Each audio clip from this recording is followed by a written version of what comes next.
அவனது ரிதாவை பெற்ற நல்லவர்கள் நாதாக்கள் கூட்டத்தில் சேர்த்து அருள் புரிவானார். இன்று எத்தனாவது தராவி? 9வது தராவி. குர்ஆன் ஷரீஃப்ல சில சம்பவங்களை அல்லாஹ் பல்வேறு இடங்களிலே திரும்ப திரும்ப சொல்கிறான். ஒவ்வொரு இடத்திலையும் ஒவ்வொரு விதமாக சற்று கூடுதல் குறைவோடு வித்தியாசமான சொற்களோடு அதை எல்லாம் சொல்லுங்கள். ஆதம் அலைஹிஸ்ஸலாம் கிட்டத்தட்ட 7 தடவை குர்ஆன்ல கொண்டு வருகிறார். அதே மாதிரி மூசா நபி அலைஹிஸ்ஸலாமுடைய கிஸ்ஸாவை, சரித்திரத்தை பல்வேறு இடங்களிலே அல்லாஹ் தஆலா குறிப்பிடுகிறார். ஒவ்வொரு இடத்திலையும் ஒவ்வொரு சம்பவத்தை அல்லாஹ் தஆலா அடிப்படையாக வைத்து அவன் அங்கே குறிப்பிடுவான். மூசா நபி அலைஹிஸ்ஸலாம் அவர்களுக்கும் அந்த நாட்டில் உண்டான எல்லா சூரியக்காரர்களுக்கும் மத்தியில் நடந்த போட்டி. அந்த போட்டியில மூசா நபி அலைஹிஸ்ஸலாம் வெற்றி பெற்றார்கள் என்ற சம்பவத்தை பல்வேறு இடங்களிலே சொல்கிறார். இன்று போதப்பட்ட தராவிகளுடைய வசனங்களிலும் காலத்தில் அவன் தூணி பிக்குள்ளி சாஹிரின் அலீம். ஃபிரௌன் சொன்னான், இவரை பார்த்தா சரியான வித்தக்காரமா இருக்கு, மேஜிக்லாம் பண்ணிட்டு இருக்கிறாரு, அதனால அந்த நாட்டில் உண்டான எல்லா சூரியக்காரர்களையும் வித்தக்காரர்களையும் கூப்பிடுங்க, எந்தூர் பிக்குள்ளி சாஹிரின் அலீம். ஏன்னா அல்லாஹ் ஜல்ல தஆலா மூசா நபி அலைஹிஸ்ஸலாமை ஃபிரௌன் இடத்துல அனுப்பி வைத்த பொழுது நபி என்பதற்கு ஆதாரமாக 2 முஅஜிசாவை கொடுத்து அனுப்பினார். ஒன்று, அவர்களுடைய கையை ஜேபிலே வைத்து வெளியில் எடுத்தால் அது டார்ச் லைட் மாதிரி ஆயிடும், பிரகாசிக்கும். இது ஒரு முஅஜிசா. இன்னொன்று, கைத்தடிய கீழே போட்டா அது என்ன ஆயிடும்? பாம்பாக மாறிடும். மூசா நபி இடத்துல நீங்க நபிங்கிறதுக்கு என்ன ஆதாரம் காட்ட உடனே அந்த 2 முஅஜிசாவையும் அவர்கள் நிகழ்த்தி காட்டினாங்க. கைத்தடி போட்ட உடனே பாம்பாக அது படம் எடுத்து யார் நோக்கி போச்சு? ஃபிரௌனை நோக்கி போகுது. சீறி பாய்ந்து கொண்டு போனது. அவன் சிம்மாசனத்தில் உட்கார்ந்து இருக்கிறான். பாம்பை கண்டால் படைக்கும்.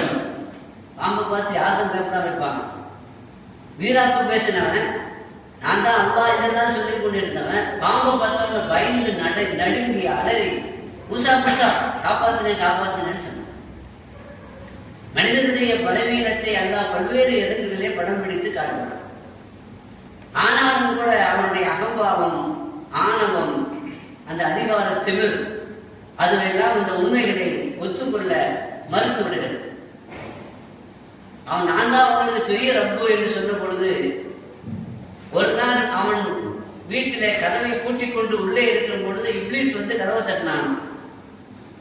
யாரு அப்படின்னு சொல்லி கேட்டுக்கிறான்.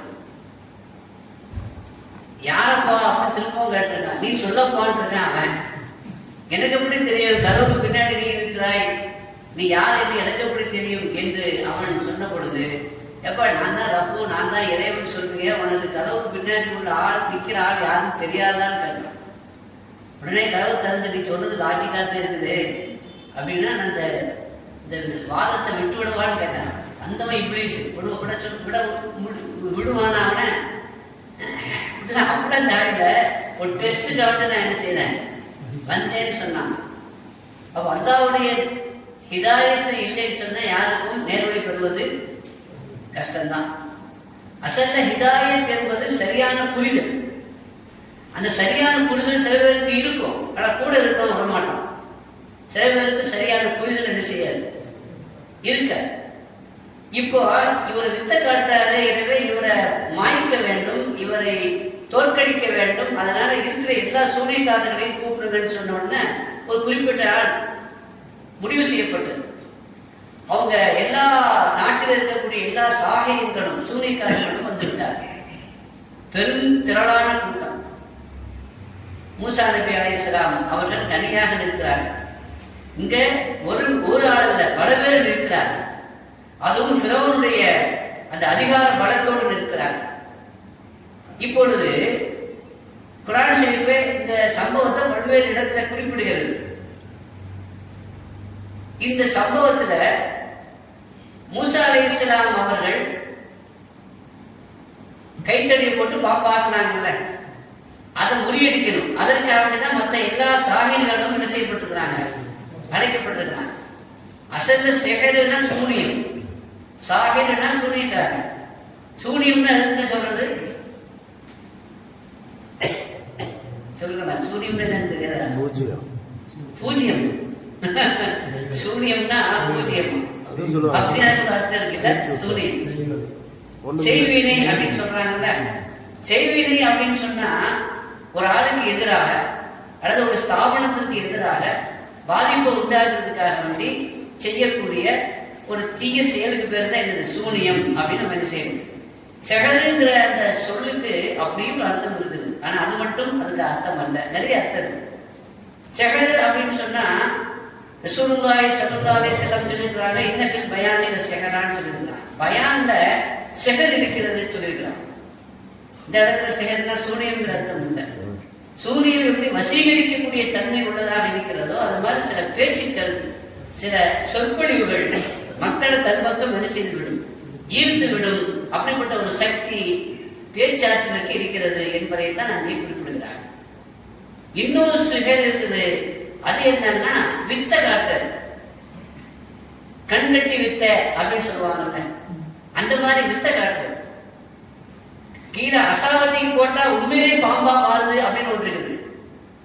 இன்னொன்று என்னன்னா அசாவ கைத்தடிக்கு கீழே போட்டா பாம்பா அது மாறாது. பாம்பு மாதிரி நமக்கு தெரியும், நம்ம கண்ணுக்கு என்ன செய்யும் தெரியும், ஆனா உண்மையில என்ன செய்யாது. இதுக்கு பேர் கண்ணெட்டி வித்த அப்படின்னு சொல்லுவாங்க. மூசா நபி அலைஹிஸ்ஸலாமை எதிர்க்க வந்த எல்லா சாகிர்களும் எந்த அர்த்தத்தில் சொல்லப்பட்டிருக்குது அப்படின்னா கண்கட்டி வித்தையில கைதேர்ந்தவர்கள். கிட்டத்தட்ட நிறைய பேர் வந்திருக்கிறாங்க, நூற்றுக்கணக்கான பேர் வந்திருக்கிறாங்க. போட்டிய நீங்க ஆரம்பிக்கிறீங்களா அது நான் ஆரம்பிக்குவான்னு கேட்டாங்க. யாரு போட்டியாளர்கள் கேட்டாங்க. நீங்களே முதல்ல போடுங்கப்பான்னு. யாரு? மூசா நபி அலைஹிஸ்ஸலாம். அவன் கையில இருந்த தடி, கையில இருந்த கயிறு எல்லாத்தையும் நீ போட்டாங்க மைதானத்தில். ஒரு ஆள் இல்லை, பல பேர். அப்படின்னா பல பாம்புகளாக அது நெறிந்தது, சீறி பாய்ந்து கொண்டு வந்தது. ஒரு பாம்பு பார்த்தாலே பயம் வந்துடும் இல்லையா? பல பாம்புகள் பார்க்கும் பொழுது பயம் வராது இருக்குமா? யாருக்கும் வரத்தண்ணி. மூசா நபிக்கு பயம் வரணும்ல, மனுஷன் தானே. அப்படி பயம் வந்துடக்கூடாதுங்கிறதுக்காக தான் முதல்லயே அல்லாஹ் ஒரு பயிற்சி கொடுத்தாரு, ரிஹர்சல் பண்ணி அனுப்பினான். முதல்ல கைத்தடி கீழே போடுங்க அப்படின்னு சொன்னான். முதல்லயே தூரிசினா மலையில அல்லாஹ் நபியாக ஆக்கி ஃபிரௌனிடத்துல போன்னு சொல்றதுக்கு முன்னாடியே என்ன சொன்னா, தடியை கீழே போடுங்க, அது பயப்படாதீங்க நீங்க போடுங்க அப்படின்னு சொன்ன. போட்ட உடனே என்ன ஆயிடுச்சு, அது பாம்பா மாறிடுச்சு. பாம்பா மாறினோம்னா அவருக்கு பயம் வந்துருச்சு. மனுஷன் தானே, பாம்பை கண்டால் படையும் நடுங்க. அல்லாஹ் சொன்னா புதுஹா வலா தகஃப், நீங்க பயப்படாதீங்க பிடிங்கன்னு சொன்னோம். சனழிதுஹா சீரத்தஹல் ஊலா, நீங்க பிடிச்சீங்கன்னு சொன்னா பழையபடி அது எப்படி ஆக்கிடுவானா, கைத்தடியாகவே நான் ஆக்கி விடுவேன் என்று அல்லாஹ் சொன்னான். இப்போ அல்லாஹ் சொன்ன பிறகு பயம் போயிடுச்சு தான், இருந்தாலும் கூட பிடிக்கணும்ல, பிடிக்கிறதுக்கு கொஞ்சம் பயமாத்தான் இருக்கு அவரு.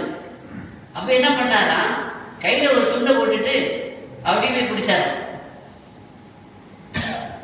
அல்லாஹ் கேட்டா, நான் சொன்ன என் மேல நம்பிக்கை இல்லையா, இன்னும் கையை துண்டு போட்டு தான் பிடிக்கணுமா அப்படின்னு கேட்டுட்டேன். மூசா நபி அலைஹிஸ்ஸலாம் அல்லாஹ்வோட நம்பிக்கை இல்லையா, அவங்களுக்கு அல்லாஹ் தஆலா என்ன பதில் சொல்லணுங்கிறதே இல்லாம வஹி மூலமாக அவங்களுக்கு உரிப்பாய்க்கணும். அப்ப அவங்க சொன்னாங்க, என்ன பண்றது ரப்பே, நீ மனுஷனை பலகீனமா படைச்சிருக்கிற, குலிக்கல் இன்சானு தஈஃபான், மனிதன் பலகீனமாக படைக்கப்பட்டிருக்கிறான். பலகீனமா இருக்கும் பொழுது இந்த பயம் வருவது இருக்க, வேற நம்பிக்கை இல்லாமலாம் இல்லை அப்படின்னு சொன்னாங்க. இப்படி ஒரு ரிஹர்சல் ஏற்கனவே நடந்துருச்சு. ஏன்னா ஃபிரௌன் இடத்துல போய் அதை காட்டும் பொழுது ஃபிரௌன் பயந்த மாதிரி இவரும் பயந்துடக்கூடாது, அதுக்காக வேண்டி. ஆனாலும் கூட அங்க ஒரு பயம் வந்துச்சு மனிதன் என்ற அந்த இயல்பின் அடிப்படையில். ஆனாலும் கூட அல்லாஹ் சொன்னான், பயப்படாதீங்க, நீங்க அசாத்திக்கு போடுங்க என்று அல்லாஹ் சொன்னான். அசாத்திக்கு போட்ட உடனே அங்க நூற்றுக்கணக்கான ஆயிரக்கணக்கான பாம்புகள் நெளிந்து கொண்டிருக்கிறது. இவர் அசாவத்திக்கு போட்ட உடனே இந்த அசா பாம்பாக ஆகி இருக்கிற எல்லா பாம்பையும் விழுங்கிருச்சு. இருக்கிற எல்லா பாம்பையும் விழுங்கிருச்சு. இங்கதான் அதிசயம் நிகழ்ந்தது. சூனியக்காரங்கள்லாம் பார்த்தான், போட்டிக்கு வந்த எல்லாரும் பார்த்தான். அப்பவே சுழிந்து கொண்டு விசாரிச்சு சேர்ந்தார். அத்தனை பேரும் வந்த அத்தனை பேரும் என்ன செஞ்சுட்டாங்க? முஸ்லீம் ஆயிட்டாங்க. மூசா நபியை கொண்டு ஈமான் கொண்டுட்டாங்க. இது ஃபிரௌனுக்கு ரொம்ப நோஸ் கட்டு. தோத்து இருக்கிறது ஒண்ணு, தோத்து போனது ஒண்ணு. ரெண்டாவது அவனுக்கு ஆதரவாக கூட்டு வந்த அந்த போட்டியாளர்களும் அவனுக்கு எதிரியாக மாறிவிட்டார்களே என்ற ஆதங்கம் இன்னொன்று. கடுமையான முதல் எச்சரிக்கை செய்தான். வர்றதுக்கு முன்னாடி, போட்டி தொடங்குறதுக்கு முன்னாடி அவங்க பேரும் பேசினாங்க. பொதுவாக துன்யாவில் எல்லாம் பேர் தானே, எதுவாக இருந்தாலும் நாங்கள் ஜெயிச்சா எந்த தருவேன்னு கேட்டாங்க. அப்போ அவன் சொன்னான், நீங்க ஜெயிச்சா நீங்க தான் எனக்கு ரொம்ப நெருக்கமான ஆட்கள் அப்படின்னு. உங்களுக்கு இந்த சபையில, இந்த அவையில மிக முக்கியத்துவமான ஒரு ஸ்தானம் வழங்கப்படும் என்றெல்லாம் சொல்லி ஆசை காட்டி தான் அவர்களை இதில் இறக்கினார். இப்பொழுது என்னவென்று பார்த்தால் உடனடியாக எல்லாரும் சேர்ந்து விட்டார்கள். சுஜூதிலே விழுந்து மூசா நபியை கொண்டு ஈமான் கொண்டு முஸ்லிமாக மாறி ஃபிரௌனுக்கு எதிரியாக மாறிவிட்டார். 1-2 பேர்ல ஆயிரக்கணக்கான பேர் அவர் இஸ்லாத்துல சேர்ந்துட்டாங்க. அந்த சம்பவத்தை பார்த்தா அங்கிருந்து அத்தனை பேரும் முஸ்லீம் ஆயிட்டாங்க. கிட்டத்தட்ட 70,000க்கும் மேற்பட்டவர்கள் இஸ்லாத்தை ஏற்றுக்கொண்டார்கள். எந்த ஒரு நிகழ்ச்சி நபியை தோற்கடிப்பதற்காக வேண்டி ஏற்பாடு செய்யப்பட்டதோ அந்த நிகழ்ச்சி, அந்த சம்பவம் பல பேருக்கு ஹிதாயத்திற்கு காரணமாக அமைந்தது என்று குர்ஆன் சொல்லக்கூடிய வரலாறு. இங்கு நாம பார்க்க வேண்டிய ஒரு விஷயம் இருக்குது. எதிர்க்க வந்த அந்த சூனியக்காரர்கள் ஏன் ஒரு காட்சியை பார்த்த உடனே அவங்களும் கையில போட்டாங்கல்ல, பாம்பா மாறுச்சுல, இவங்களும் கையில போட்டாங்க, பாம்பா மாறுச்சு. அவங்களும் வித்த காட்டினாங்க, இவங்களும் வித்த காட்டினாங்க அப்படின்னா ஏன் இவங்க சரண்டான்? அவங்களுக்கும் அது வித்த தெரியுது.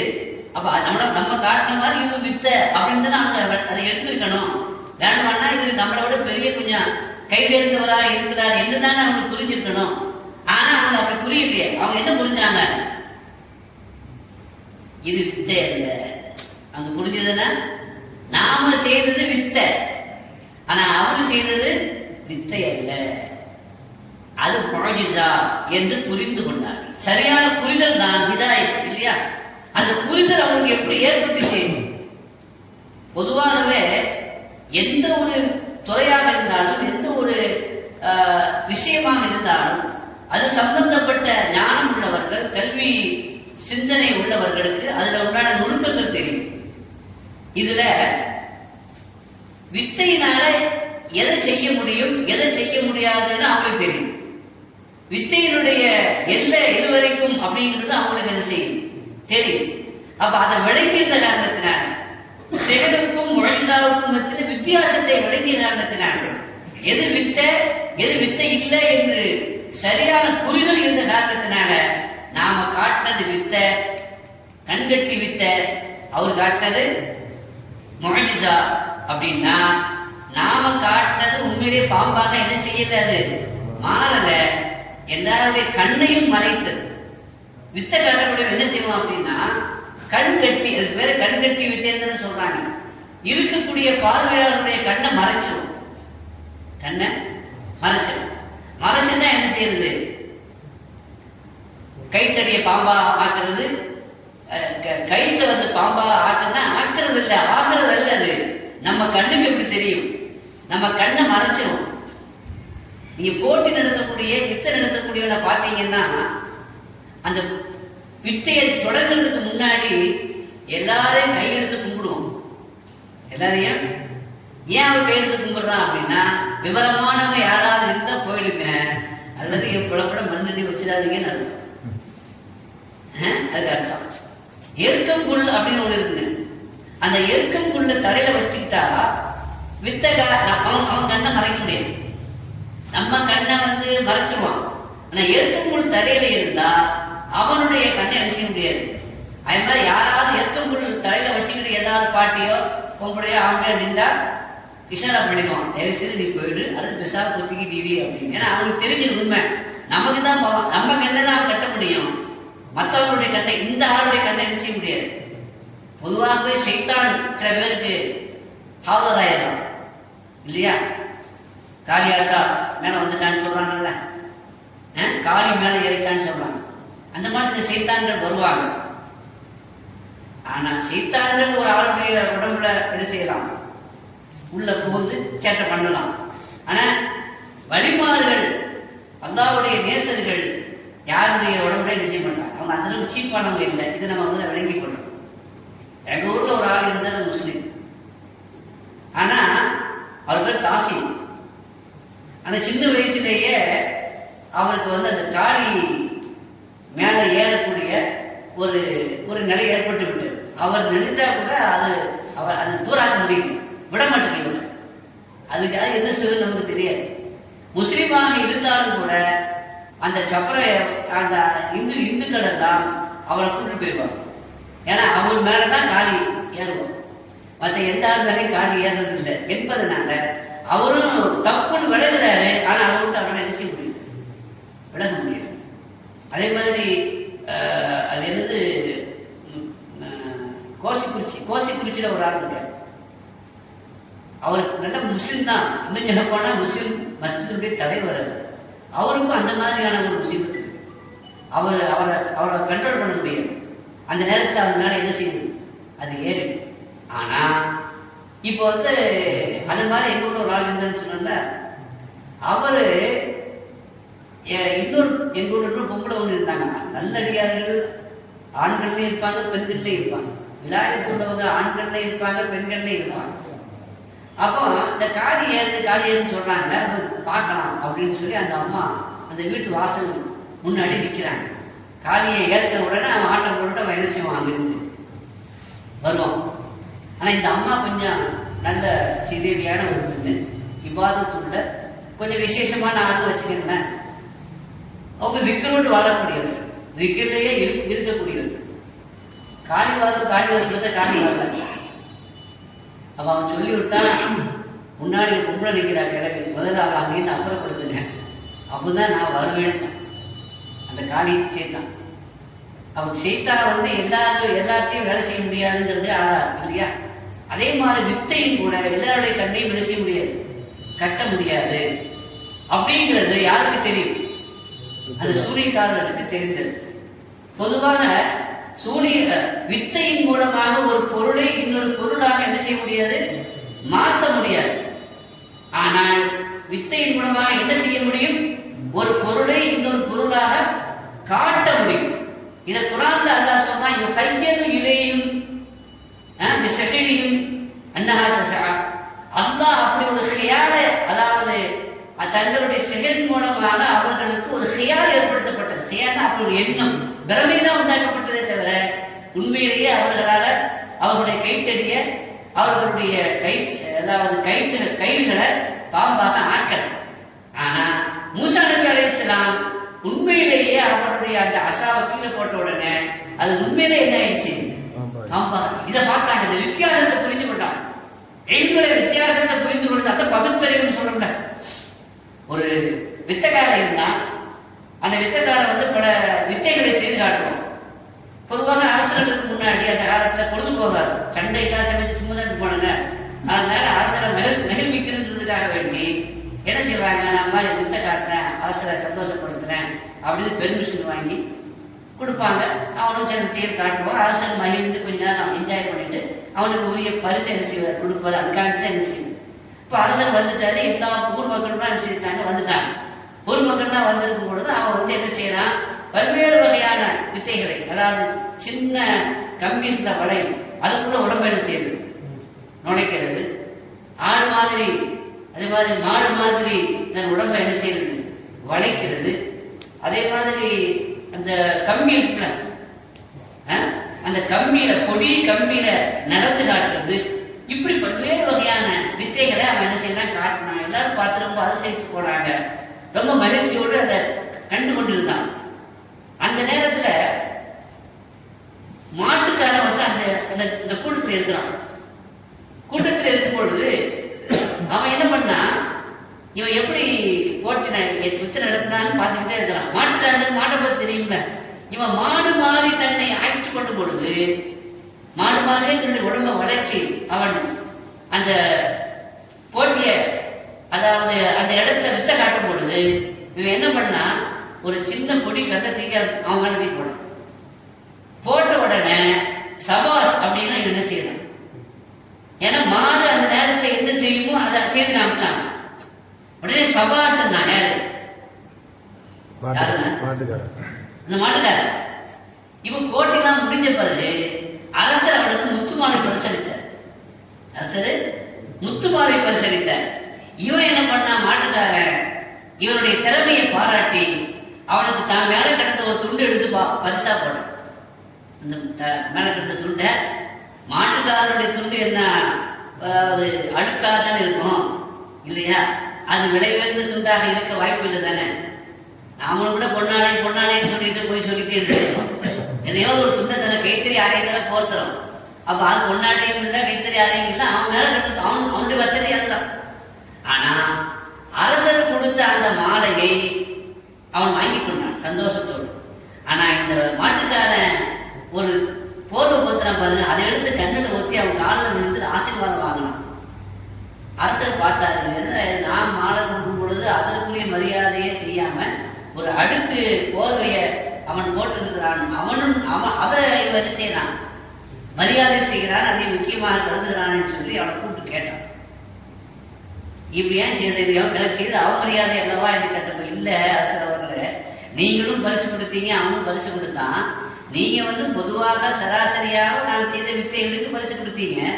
ஆனா அவன் புரிந்து அந்த பரிசை அவன் கொடுத்தான். என்ன புரிந்து என்ன விளங்கி பரிசு கொடுத்தான் என்றால், அவன் சொன்னா, மாடை நீங்க பாத்தீங்கன்னா, இப்ப நம்ம உடம்புல ஒரு கல்லத்தை போட்டோன்னு வைங்க, உடம்புக்குள்ள என்ன செய்யும், சிறுத்தும். ஆனா மாட்டு மேல கல்லத்தை போட்டீங்கன்னா எந்த இடத்துல கல் விடுதோ அந்த இடத்த மட்டும் சுழிக்கும். அந்த இடத்த மட்டும் தான் என்ன செய்யும், உடம்புக்குள்ள என்ன செய்யாது, அது சுழிக்காது. அது மாட்டினுடைய ஒரு யதார்த்தம், ஒரு இயற்கை. இப்ப இவன் அதை டெஸ்ட் பண்றான். இவன் மாடு மாதிரி ஆக்ட் பண்றான், உண்மையிலேயே மாடு மாதிரி இருக்கிறான்னு பார்க்க சின்ன பொடிகள். அதனால நீங்க மாட்டை ட்ரெஸ் போட்டு கலத்தை போட்டுட்டு பார்க்காதீங்க, பெரிய கலத்தைக்கு போட்டு அதை காயப்படுத்தாதீங்க. சின்ன பொடி கலத்தைக்கு போட்ட உடனே கரெக்டா அந்த இடத்த மட்டும் சுழிச்சு காட்டிக்கிறான். கரெக்டா அந்த இடத்த மட்டும் சுழிச்சு காட்டியிருக்கிறான். அப்ப அவனுடைய அந்த திறமையை பாராட்டி தான் இவன் என்ன செய்தான். அப்போ நீங்களும் பரிசு கொடுத்தீர்கள், அவனும் பரிசு கொடுத்தான். ஆனால் நீங்கள் பொதுவாக பரிசு கொடுத்தீர்களே தவிர என்னுடைய திறமையினுடைய நுணுக்கம் என்னங்கிறது நீங்க புரியாம கொடுத்தீங்க. ஆனா அவன் என்னுடைய திறமையினுடைய நுணுக்கத்தை புரிந்து கொண்டு அவன் எனக்கு பரிசு கொடுத்தான். எனவேதான் நான் என்ன செய்தேன், அவனுக்கு சபா சொன்னேனே, அடுத்த சபா சொன்னேன். அவன் கொடுத்த அந்த பரிசு அதை பாராட்டுவதற்காக வேண்டி, அதாவது கண்ணியப்படுத்துவதற்காக வேண்டித்தான் அதை கண்ணில் ஒத்தி கொண்டேன் என்று சொன்னான். அப்போ ஒரு விஷயத்தை சராசரியாக பார்க்கறதுங்கிறது வேற, புரியுது, சரியான புரிதல் என்பது வேற. அதே மாதிரி அந்த சூரியக்காரர்கள் ஆரம்பத்தில் பேரம் பேசி வந்தார்கள். பேரம் பேசி வந்த அந்த சூரியக்காரர்கள் கடைசியில எந்த அளவுக்கு ஈமான்ல உறுதியாயிட்டாங்கன்னா, நீங்க என்னுடைய அனுமதி இல்லாமல் ஈமான் கொண்டீர்களா, என்ன செய்கிறேன் பாருங்கள், மாறுகை வாங்கி உங்களை தண்டிப்பேன்னு சொல்லி இந்த கை இந்த காடு ரெண்டையும் வெட்டி தூக்குல போட்டுவேன்னு சொல்லிட்டான். அப்ப அவன் சொன்ன பதில் என்ன தெரியுமா, பக்குலிமா அந்த நீ என்ன வேணும்னு பண்ணிக்க, பக்குலிமா அந்த இன்னமா தகுதி ஹாதியில ஹயாத்த துன்யா, நீ பண்றதுலாம் இந்த உலகத்துல தானே பண்ணுவ.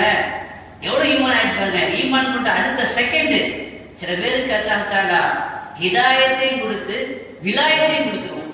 அந்த செகண்ட்ல அந்த சூரியக்காரர்களுக்கு அல்லாஹ் ஹிதாயத்தை கொடுத்து அவர்களை முஸ்லிமாக ஆக்கி அவர்களை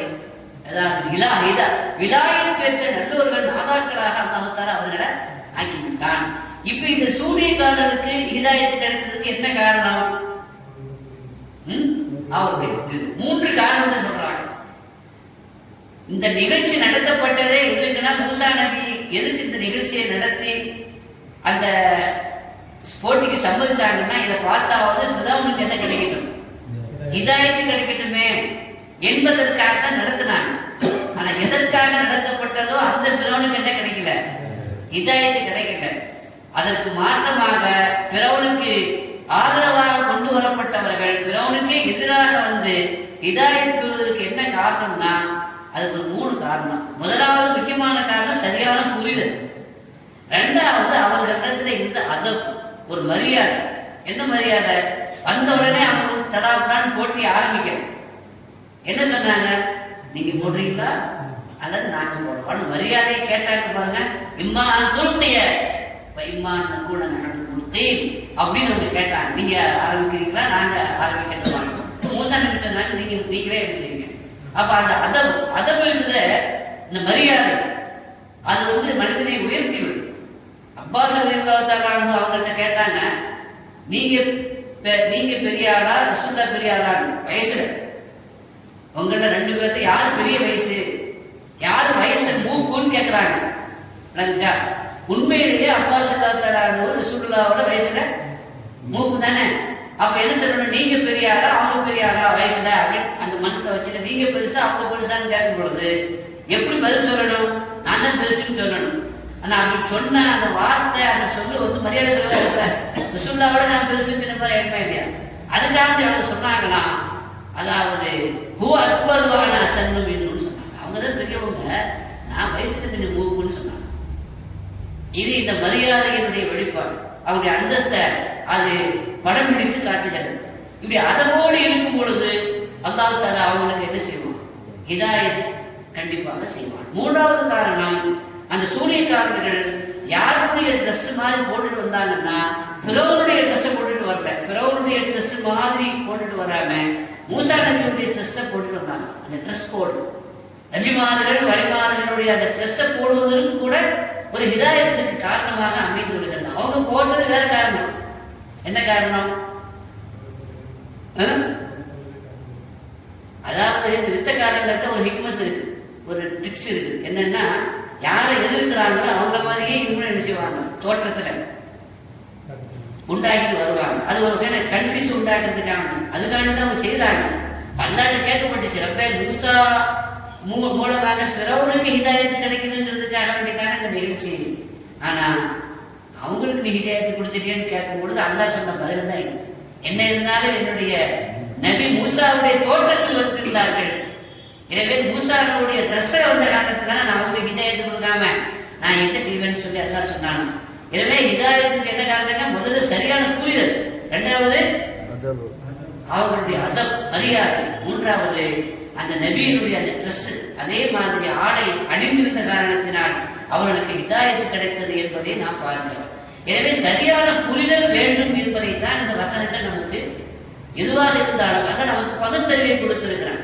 இந்த பகுத்தறிவை கொடுத்த ரப்புல் ஆலமீன் எதற்காக, யார் என்ன சொன்னாலும் நம்புறது என்பது அல்ல, யார் எதை சொன்னாலும் கேட்கிறது அப்படிங்கிறது அல்ல. எதை சொன்னாலும் கூட அதை நாம் சிந்திக்க வேண்டும், சீர்தூக்கி பார்க்க வேண்டும், பகுத்து பார்த்து அதை நீங்கள் புரிந்து கொள்ள வேண்டும் என்பதற்குத்தான் நல்லா பகுத்தறிவை கொடுத்திருக்கிறானே தவிர கேட்டதையெல்லாம் நம்புறதுக்கு அல்ல. அப்படி கேட்டதையெல்லாம் நம்புறதுனால தான் ஒரு கூட்டம் 20 ரக்காத் தொழாம 2 ரக்காத் தொழுதுட்டு, ஏன்னா அவங்களுக்கு சரியான புரிதல் இல்லை. இன்ஷா அல்லாஹ் 12 மணி நேரம் ஆயிடுச்சு, அது சம்பந்த வாய்ப்பு கிடைக்கும் பொழுது இன்னொரு நாள் நம்ம அதை பற்றி பேசலாம். ரப்புல் ஆலமீன் நமக்கும் சரியான புரிதலை, நீங்க வரலாற்றை எடுத்து பார்த்தீங்கன்னா யாருக்கெல்லாம் ஹிதாயத்து கிடைத்தது ரசூலுல்லாஹி ஸல்லல்லாஹு அலைஹி வஸல்லம் எடுத்து சொன்னாலும் கூட பல பேருக்கு ஹிதாயத்து கிடைக்கல. ஆனா அதிகமான பேருக்கு ஹிதாயத்து கிடைக்கிறதுக்கு என்ன காரணம், அவங்களுக்கு சரியான புரிதல். அந்த சரியான புரிதலை அல்லாஹ் நமக்கு தருவானாக. ஆமீன். சையதுனா முஹம்மது வஆலி சையதுனா முஹம்மது ஸல்லல்லாஹு அலைஹி வஸல்லம். வஆகிரு தஅவானா அனில் ஹம்துலில்லாஹி ரப்பில் ஆலமீன்.